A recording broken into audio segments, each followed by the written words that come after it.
नमस्कार दोस्तों, स्वागत है आपका कथा सागर में। और मैं आप लोगों को श्रीमद् भगवत महापुराण के हिंदी रूपांतरण यानी कि सुख सागर की कथाएं सुनाती हूँ। आज मैं आपको सुनाने जा रही हूँ सुख सागर के चतुर्थ स्कंद का 11वां अध्याय।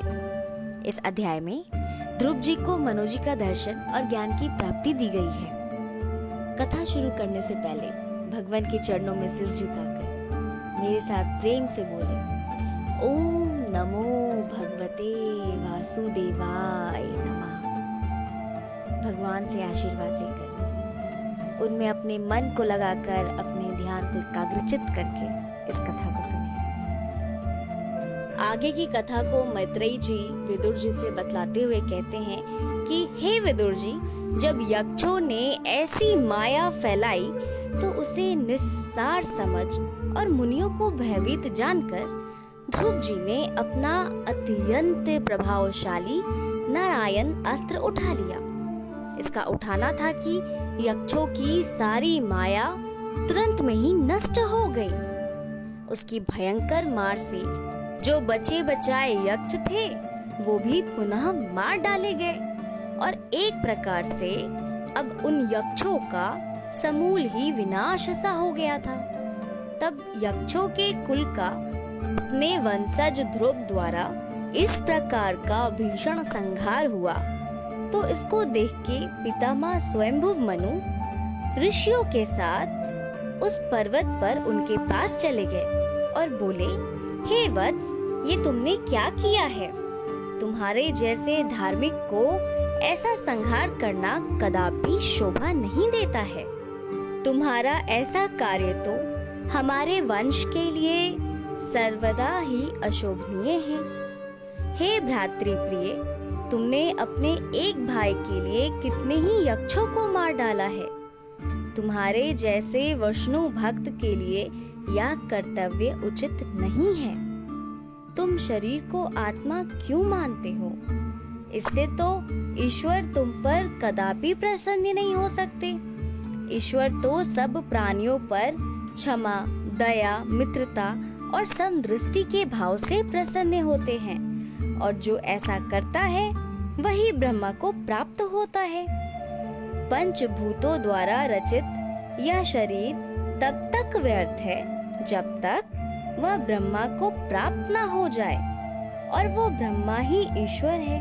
वही ईश्वर अपनी माया शक्ति से संयुक्त होकर सब प्राणियों का सृष्टि, पालन तथा संहार करता है। तुम उसी आश्रयभूत परमेश्वर की शरण में जाओ जो सर्वदा ही आनंदमय और सर्वव्यापी है। हे पुत्र, तुमने यक्षों को मारकर शिवजी के भाई कुबेर का बड़ा अपमान किया है। अतः तुम कुबेर जी के पास जाकर उन्हें प्रणाम कर अपने नम्र वचनों से शीघ्र ही उन्हें प्रसन्न करो, अन्यथा ऐसे महात्माओं के तेज से हमारे वंश का बड़ा तिरस्कार होगा। इस प्रकार अपने पौत्र ध्रुव को सिखलाकर स्वयंभुव मनु ऋषियों सहित पुनः अपने धाम को लौट गए। ध्रुव जी ने उनसे बहुत सा ज्ञान प्राप्त कर प्रणाम किया और उनसे उन्होंने विदा ले ली।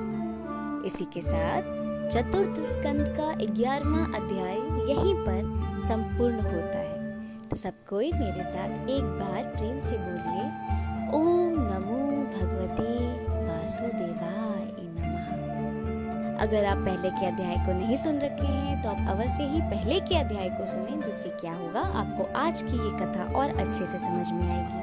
आपको आने वाली और कथाएं अच्छे से समझ में आएगी, क्योंकि हर एक कथा जो है वो पहले की कथाओं से जुड़ी हुई है। इसलिए आप पहले के अध्याय को अवश्य ही सुन लिया करें। अब आगे की अध्याय यानी कि 12वां अध्याय में हम जानेंगे कि कैसे ध्रुव जी को ध्रुव पद की प्राप्ति होती है।